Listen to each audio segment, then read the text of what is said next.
Movie में आप लोग देखेंगे कि एक नोएल नाम की लड़की का जब रेप होता है तो वो इसका बदला कैसे लेती है। मूवी स्टार्ट होती है और हम यहाँ नोएल नाम की एक आर्ट स्टूडेंट को देखते हैं। नोएल अपने एकेडमी के स्टूडेंट्स के साथ में मिलकर एक न्यूड लेडी की पेंटिंग बना रही होती है। यहीं पर एक ल्यूक नाम का लड़का होता है जिसका आर्ट वर्क काफी अच्छा था। नोएल उसे देख के काफी इम्प्रेस होती है। इसी एकेडमी में नोएल की नेबर रूममेट स्काई भी यहीं स्टडी करती है। रात हो जाने पर नोएल जब अपने कमरे में पेंटिंग कर रही होती है तो इसी दौरान नोएल खिड़की से देखती है कि स्काई अपने बॉयफ्रेंड के साथ है। नोएल को भी एक पार्टनर की जरूरत है क्योंकि उसने अभी तक कोई बॉयफ्रेंड नहीं बनाया। अब अगले दिन नोएल जब कॉलेज के बाहर कुछ ड्रॉ कर रही होती है तो इसी दौरान ल्यूक उसे कुछ ड्रॉ करता हुआ देख के उसके पास में आता है। ल्यूक उसके आर्ट वर्क को देखता है जो वो उसे काफी पसंद आते हैं। ल्यूक और नोएल के बीच में यहाँ कुछ बातें होती हैं जिसके बाद में ल्यूक नोएल को रात में उसके घर में होने वाली पार्टी में इनवाइट करता है। नोएल को ल्यूक पर क्रश था इसीलिए वो उसका इनविटेशन एक्सेप्ट कर लेती है। शाम हो जाने पर नोएल पार्टी में जाने के लिए तैयार हो रही होती है। स्काई इसी दौरान उससे आके पूछती है कि इतना तैयार हो के क्या वो किसी डेट पर जा रही है। नोएल बताती है कि उसका क्लासमेट है जिसने उसे पार्टी में इनवाइट किया है। नोएल जल्द ही पार्टी में पहुंच जाती है। पार्टी में यहाँ पर कई सारे लोग आए थे।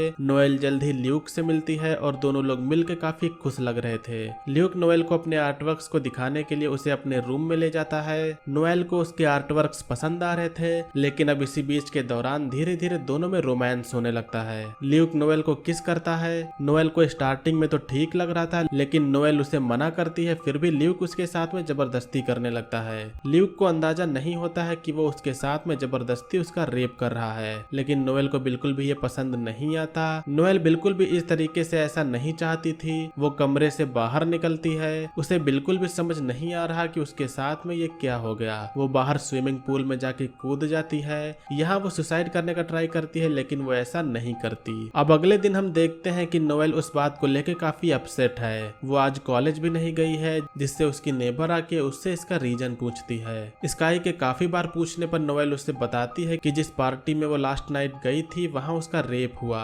स्काई ये सुन के हैरान होती है और फिर नोएल कहती है कि वो इसकी कंप्लेन कॉलेज में करेगी। स्काई लेकिन उसे रोकते हुए ऐसा न करने को कहती है। वो कहती है कि ऐसा एक सेम लड़की के साथ में हुआ था जिसके बाद में उसने कॉलेज में इन्फॉर्म किया लेकिन उसकी बातों पर कोई खास एक्शन नहीं लिया गया। अब इसके अगले दिन नोएल क्लास के लिए जाती है। नोएल इसे बुलाने का ट्राई कर रही थी लेकिन ल्यूक जब क्लास में आता है तो नोएल का माइंड फिर से डिस्टर्ब हो जाता है जिससे वो यहाँ से निकलकर कॉलेज के साइकेट्रिस्ट के पास में जाके उसे सब कुछ बताने के लिए चली जाती है। नोएल उसे पूरी सच्चाई बताती है लेकिन वो लेडी कुछ ऐसी बातें नोएल से पूछ रही थी जिससे लग रहा था कि नोएल की यहाँ पर कोई भी हेल्प नहीं हो पाएगी। नोएल अब दुखी होकर वहाँ से निकल जाती है और इसी दौरान उसे फिर से ल्यूक का मैसेज आता है जिसमें वो उसे अपने घर बुला रहा था। नोएल ल्यूक के घर जाती है। यहाँ पर तो ल्यूक को देख के बिल्कुल भी नहीं लग रहा है कि उसने जो किया है उसे इसका अंदाजा भी है। नोएल काफी वियर्ड नजरों से उसे देखते हुए ल्यूक से उसे सॉरी बोलने को कहती है। ल्यूक को कोई भी आइडिया नहीं है कि वो किस बात के लिए सॉरी चाहती है। जिसके बाद में नोएल बताती है कि तुमने मेरा रेप किया। ल्यूक इस पर हंसता है और वो कहता है कि क्या बकवास है, तुम भी तो ऐसा ही चाहती थी।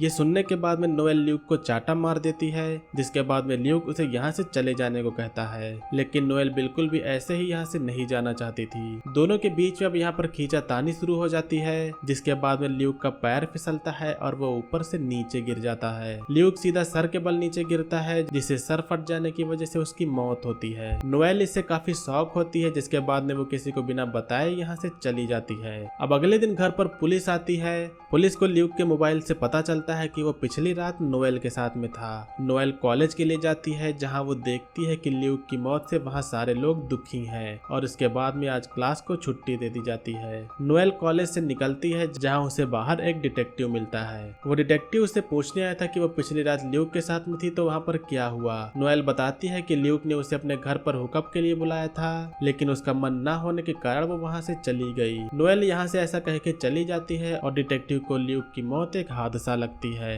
रात हो जाने पर नोएल लैपटॉप पर ल्यूक की मौत की न्यूज पढ़ रही होती है जिसमें लिखा था कि एक्सीडेंटली ऊपर से गिरने की वजह से उसकी मौत हुई। इसी दौरान रिलेटेड आर्टिकल में उसे एक रेप वाली न्यूज दिखती है। नोएल इसे ओपन करती है तो वो देखती है कि लिंडसे नाम की एक लेडी को 3 फुटबॉल प्लेयर्स ने रेप किया था और उन लोगों ने वो वीडियो इंटरनेट पर डाल दिया। वीडियो में इन तीनों लोगों के फेस तो ठीक से नहीं आए जिससे तीनों लोगों को कोई भी सजा नहीं मिली। इसे जान के नोएल काफी गुस्सा होती है कि रेपिस्ट को कोई भी सजा क्यों नहीं मिली। गई। इस चीज को जानने के लिए कि लिंडसे के साथ में एक्चुअली क्या हुआ था, वो लिंडसे से मिलने के लिए जाती है। वो लिंडसे से मिलके उसी इंसिडेंट के बारे में पूछती है, लेकिन लिंडसे इस पर कोई भी बात नहीं करना चाहती है। जब वो यहाँ से जाने लगती है तो नोएल कहती है कि उसके साथ में भी कुछ उसी के जैसा हुआ है। लिंडसे इसके बाद में नोएल से बात करने के लिए मान जाती है। लिंडसे बताती है कि रेप को प्रूव करवा पाना एक बड़ी चुनौती होती है। तुमसे कुछ ऐसे सवाल पूछे जाते हैं जिनका जवाब देना हर किसी के बस की बात नहीं है। ये बात सुन के नोएल काफी हैरान होती है। वो घर पर जाके ड्राइंग करने की कोशिश करती है, लेकिन उसका माइंड इस पर फोकस नहीं कर पा रहा था। इस चीज को और जानने के लिए नोएल एक रिहैब ज्वाइन करती है। इस जगह पर कई सारे सेक्सुअली अक्यूज्ड लेडीज अपनी अपनी बातें दूसरों के सामने रखती हैं, और यहाँ पर नोएल दूसरों के एक्सपीरियंस को जान के और भी अपसेट हो जाती है। नोएल इसी सोच में पड़ी होती है कि आखिरकार किसी भी रेपिस्ट को सजा क्यों नहीं मिल पाती, और इसके बाद वो अब खुद से उन्हें सजा देने का फैसला करती है। नोएल अब काफी तैयार होकर एक पार्टी में जाती है। ये पार्टी उसी में से एक फुटबॉलर के यहाँ पर थी जिसने लिंडसे का रेप किया था। नोएल सीधा उसी लड़के के पास में जाके उससे बातें करते हुए उसे एक कमरे में ले जाती है। कमरे में आने के बाद में नोएल उसे सेड्यूस करने लगती है, और रोमांस के दौरान वो उसे कोई ड्रग दे देती है, जिससे कुछ ही समय में उस शख्स की मौत होती है। नोएल यहाँ से निकल जाती है, और उसे मारने के बाद में नोएल का मन काफी हल्का हो जाता है। वो अपनी पेंटिंग पूरी करती है जिसमें उसके थॉट्स काफी अच्छे आ रहे थे, और पेंटिंग भी उससे अब काफी अच्छी बन के तैयार होती है। ये पेंटिंग इतनी अच्छी बनी होती है जहाँ अकेडमी में कई सारे लोग इसकी तारीफ भी करते हैं। इस तरफ पुलिस उस शख्स के घर पर जाती है जहाँ पर वो मरा हुआ था। यहाँ पर पुलिस को लगता है कि ड्रग के ओवरडोज से उसकी मौत हो गई।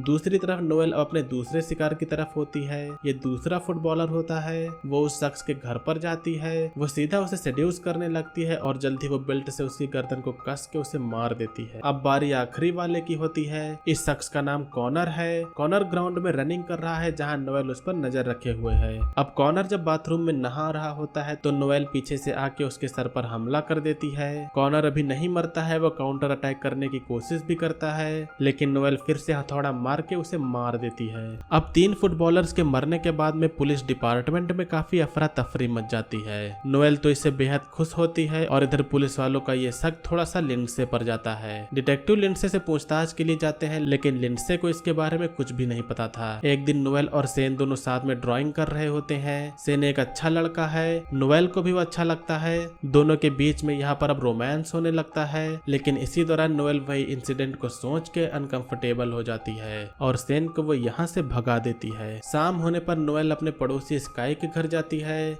स्काई यहाँ पर कुछ वियर्ड बर्ताव कर रही थी। वो सुसाइड करने की भी कोशिश कर रही थी, जिसके बाद में नोएल उसे संभालते हुए उससे इसका रीजन पूछती है। अब यहाँ पता चलता है कि स्काई का कई सालों पहले रेप हुआ था। रेप अक्यूज्ड को इसके लिए कोई भी सजा नहीं मिली। स्काई ये सब भुलाकर अपने आप को मूव ऑन कर रही थी, लेकिन कभी कभी ये सब याद करके वो अपने आप को संभाल नहीं पाती है। नोएल को ये पता चलने के बाद में उसे काफी गुस्सा आता है। नोएल अब इस बात का पता लगाने की आखिरकार वो शख्स कौन है, वो कॉलेज के क्राइम रिपोर्ट्स में इसका पता लगाने जाती है। नोएल चुपके से वहाँ से स्काई की रिपोर्ट निकाल लेती है, और घर जाकर उस शख्स के बारे में पता लगाती है। ये शख्स जिसका नाम कैल्विन है। जब वो अपने घर का डोर खोलता है तो उसे यहाँ पर एक लेडी दिखती है। नोएल उसे कहती है कि उसके कार का टायर पंक्चर हो गया है, और उसे टायर चेंज करना नहीं आता। वो उससे हेल्प मांगती है, और कैल्विन भी उसकी हेल्प करने के लिए चला जाता है। कैल्विन कार के पास में जाके ट्रंक खोलता है, और उतने में ही नोएल उसके सर पर हथौड़ा मार के उसे ट्रंक में कैद कर लेती है। नोएल उसे किडनैप करके अपने कॉलेज में ले जाती है। नोएल उसे लाके वॉलीबॉल ग्राउंड में बांध के टॉर्चर करने लगती है। कॉलेज के बाहर यहाँ पर कुछ पुलिस वाले पेट्रोलिंग पर घूम रहे थे, जहाँ उन्हें इसी दौरान खून के कुछ स्पॉट्स दिखते हैं। अब यहाँ पर और भी पुलिस वालों को बुलाया जाता है। नोएल इधर कैल्विन को टॉर्चर करते हुए उसे ये सब कुछ पूछ रही होती है। कैल्विन कहता है कि उसे उसकी करतूत के लिए अफसोस है, और अब वो बदल गया है। लेकिन इतने में अब यहाँ पुलिस आ जाती है, जिसके बाद में नोएल जल्दी से कैल्विन के गले पर हमला करके यहाँ से भाग जाती है। नोएल जल्दी से भागते हुए सीधा अपने घर जाती है। उसे यहाँ स्काई मिलती है, जो वो उससे पूछती है कि उसे क्या हुआ। वो उस पर ब्लड के स्पॉट को देखती है तो नोएल बताती है कि ये पेंट लगा हुआ है। नोएल अंदर जाके अपने कपड़े उतार देती है, और फिर वो रोने लगती है। अगले दिन डिटेक्टिव नोएल के घर के बाहर आया होता है, लेकिन वो नोएल के लिए नहीं बल्कि स्काई के लिए यहाँ पर आता है। वो स्काई से मिलकर कैल्विन के बारे में पूछता है, लेकिन स्काई इसके बारे में कोई भी बात नहीं करना चाहती थी। स्काई यहाँ से जाने लगती है, और उसके जाते हुए डिटेक्टिव कहता है कि कैल्विन पर हमला हुआ और वो आईसीयू में है। स्काई अब जल्दी से घर पर आके नोएल के रूम में जाती है, क्योंकि उसे शक था कि शायद उसी ने ये किया है। स्काई नोएल के पिछले रात के कपड़े देखती है जहाँ उस पर ब्लड लगा हुआ था और उसी में उसे उसकी फोटो भी मिलती है। अब जब रात में नोएल आती है तो स्काई उसे पूछती है कि ये फोटो कहाँ मिली। वो ये भी पूछती है कि पिछली रात में तुम कहाँ थी, जिसके बाद में नोएल कहती है कि उसने तुम्हें काफी हर्ट किया, फिर भी उसे कोई भी सजा नहीं मिली थी। स्काई कहती है कि तुम्हें ये सब नहीं करना चाहिए था। स्काई ये सब भुला रही थी, लेकिन नोएल के ऐसा करने पर वो फिर से इन सब मामलों में पड़ गई है जहाँ पुलिस उससे पूछताछ करेगी। स्काई ये भी कहती है कि कैल्विन आईसीयू में है और वो जल्दी ठीक हो जाएगा। नोएल फिर इसके बाद में कहती है कि वो पुलिस को सब कुछ बता देगी जिससे वो तुम्हें फॉलो नहीं करेंगे। अब अगला दिन होता है। नोएल स्काई के कमरे में जाती है। नोएल देखती है कि स्काई ने सुसाइड कर लिया। यहाँ पर एक नोट भी था जिसमें लिखा था कि कैंपस में जितने भी मर्डर हुए हैं वो उसी ने किए हैं। स्काई यहाँ पर नोएल को बचाने की कोशिश कर रही थी, लेकिन नोएल इस नोट को छिपा लेती है क्योंकि वो बिल्कुल भी स्काई की इमेज को खराब नहीं करवाना चाहती थी। डिटेक्टिव नोएल से पूछताछ करते हैं जहाँ नोएल कहती है कि स्काई अपने नाइटमेयर्स को बर्दाश्त नहीं कर पाई। अब आज के दिन नोएल का ग्रेजुएशन है। इधर कैल्विन को भी होश आ गया और उसने नोएल के बारे में सब कुछ बता दिया। कुछ ही देर में पुलिस आ जाती है और नोएल अपने आप को सरेंडर कर देती है, जिसके बाद में अब यहीं पर मूवी का एंड होता है। तो यहाँ पर नोएल का एम उन अक्यूज्ड लोगों को मारना था जिनको पुलिस सजा नहीं दे पाई। आपको क्या लगता है कि नोएल ने ये सब ठीक किया या फिर उसे कानून को हाथ में न लेते हुए ऐसा नहीं करना चाहिए था? तो ये थी 2017 की एक थ्रिलर मूवी का एक्सप्लेनेशन। मूवी का नेम है MFA। उम्मीद करता हूँ कि आप लोग ने मूवी के एक्सप्लेनेशन को एंजॉय किया होगा। मूवी का एक्सप्लेनेशन अगर आपको पसंद है तो वीडियो को लाइक करिएगा। चैनल पर अगर आप लोग नए हो तो सब्सक्राइब करिएगा। आज की वीडियो के लिए बस इतना ही, मिलेंगे अगली वीडियो में। तब तक के लिए बाय। जय हिंद, वंदे मातरम।